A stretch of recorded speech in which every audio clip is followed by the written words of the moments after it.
Jadi menarik ya Romo, karena kalau sebuah kejahatan yang akhirnya habis itu uangnya dipakai untuk kebaikan, apakah itu bisa menjadi kebaikan juga? Silakan Romo, Romo Kardinal.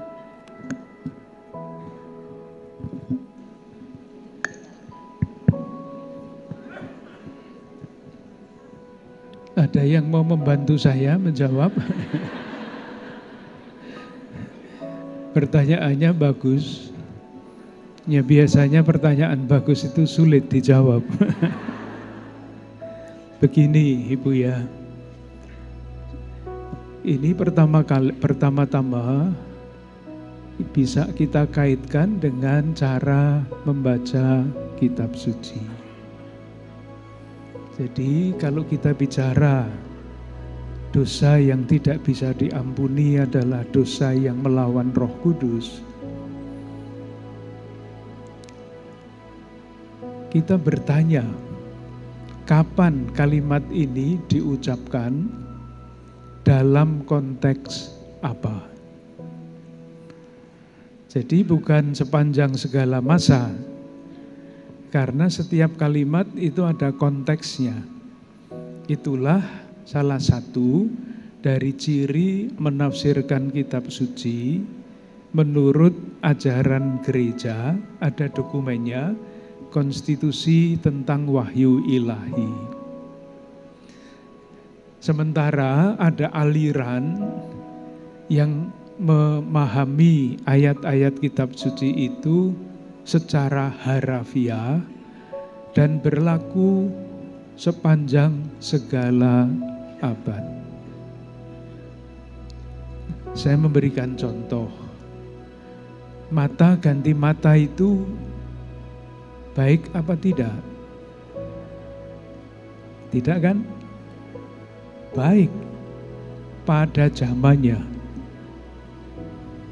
Karena sebelum zaman itu pembalasan lebih kejam dari perbuatan. Zaman sebelumnya pembalasan lebih kejam. Kalau dibunuh satu orang, 7 turunan harus dibalaskan. Nah, dalam konteks sejarah itu, yang namanya mata ganti mata itu baik pada zamannya. Paham ya konteks sejarah? Apakah itu berlaku di dalam perjanjian baru? Itu kan perjanjian lama. Jawabannya tidak. Karena aturan itu sudah diatasi oleh perintah Yesus. Cintailah sesamamu, cintailah musuhmu. Jadi dosa melawan Roh Kudus tidak usah ditanya ini maksudnya apa? Dosa melawan Roh Kudus pada zaman itu di dalam konteks sabda Yesus itu adalah orang-orang Farisi, ahli-ahli Taurat, orang-orang sejaman Yesus yang sesudah melihat segala macam tanda, tahu bahwa dia harus percaya kepada tanda itu tetapi tidak mau percaya. Moga-moga jelas. Jadi jangan menafsirkan ayat kitab suci secara harafiah. Lihat konteksnya. Banyak yang zaman dulu ditulis, sekarang tidak berlaku lagi. Hormatilah hari Sabat misalnya. Di dalam sejarah gereja kan itu jadi ketaatan hari Minggu harus tidak boleh bekerja sama sekali gitu kan. Nah, dalam perjalanan waktu kan zaman berubah, konteks berbeda. Intinya bukan harafiah, Minggu tidak boleh bekerja. Syukur-syukur kalau bisa seperti itu. Tetapi ketika saya sebagai tugas piket hari Minggu, kalau tidak piket nanti dikeluarkan, ya perintah seperti itu jangan dianggap, saya tidak mau kerja hari Minggu. Kitab suci saya mengatakan begitu, itu salah sama sekali. Nah, dalam hal yang lebih konkret, sekarang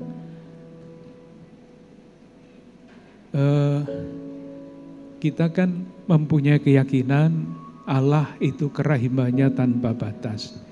Itulah yang harus dipegang. Tetapi harus dibedakan. Manusia di hadapan Tuhan dan manusia sebagai warga masyarakat. Di hadapan Tuhan semua diampuni.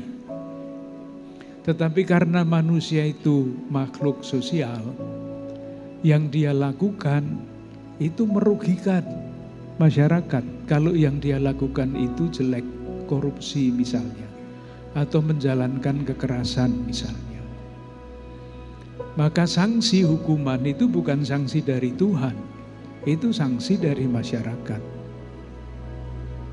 Jadi dua hal harus dibedakan.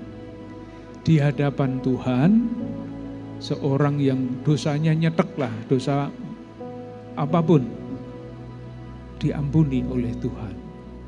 Tetapi sanksi di tengah-tengah masyarakat juga harus dibayar. Maka ada orang yang berada di penjara, itu salehnya bukan main, pernah berkunjung ke penjara-penjara. Nah, silakan lihat, kita bisa ketemu orang-orang saleh di penjara. Karena ketika dia tertangkap dan dihukum menurut undang-undang, dia baru sadar bahwa yang dia lakukan itu sungguh-sungguh tidak bagus bagi masyarakat dan melukai hati Tuhan. Dia bertobat di hadapan Tuhan, diampuni, tetapi sanksi masyarakat masih harus dia jalani. Kalau seorang koruptor membagi-bagikan uangnya untuk gereja, jangan diterima. Tapi kita nggak tahu dia koruptor atau enggak, Romo. Gimana tuh Romo Kardinal? Salah satu contoh ya, kan ada beberapa kasus di Indonesia ini, seorang beragama A karena korupsinya besar menjadi donatur di mana-mana. Ketika tidak ketahuan, ketika saya tidak tahu itu tidak apa-apa. Tetapi ketika itu diusut, ini uangnya dibagi kemana saja ini. Oh ternyata di seminari itu dapat, di gereja itu dapat. Ikut bertanggung jawab terhadap korupsinya itu. Jadi hati-hati menerima sumbangan. Itu seperti kemarin dalam gereja Katolik, ketika ada rame-rame orang ditawari untuk ikut dalam tambang. Kan konferensi wali gereja Indonesia jelas mengatakan itu bukan wilayah kami. Perkara yang lain ikut terserah, tetapi gereja Katolik tidak. Karena selain tambang itu merusak lingkungan hidup, tetapi di situ adalah sarang dari segala macam kong kali kong yang tidak bagus. Begitu Ibu ya. Namanya saja pencucian uang, jadi pasti tidak bagus. Siap, terima kasih untuk jawabannya. Tepuk tangan dulu sekali lagi buat Romo Kardinal ya.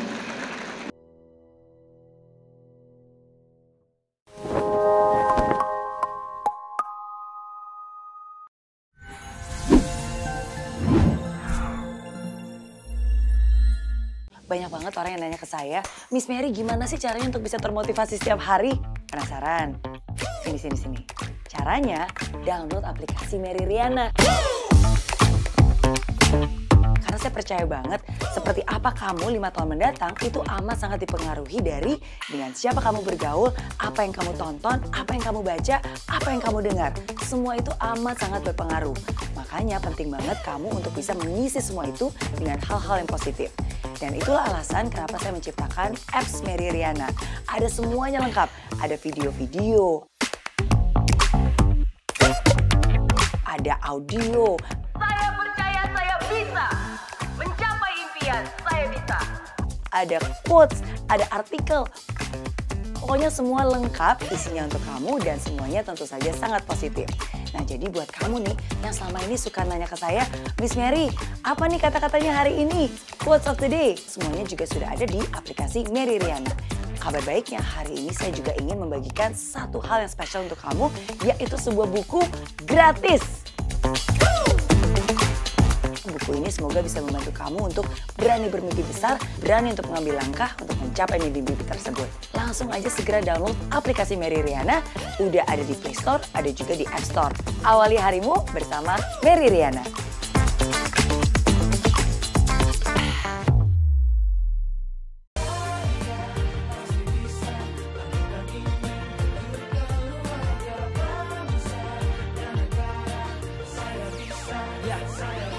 Laksana bumi tanpa hujan, hidup tanpa tujuan, kering dan mati tanpa hijaunya tumbuhan. Demikian kalau mimpi tak kunjung terjadi.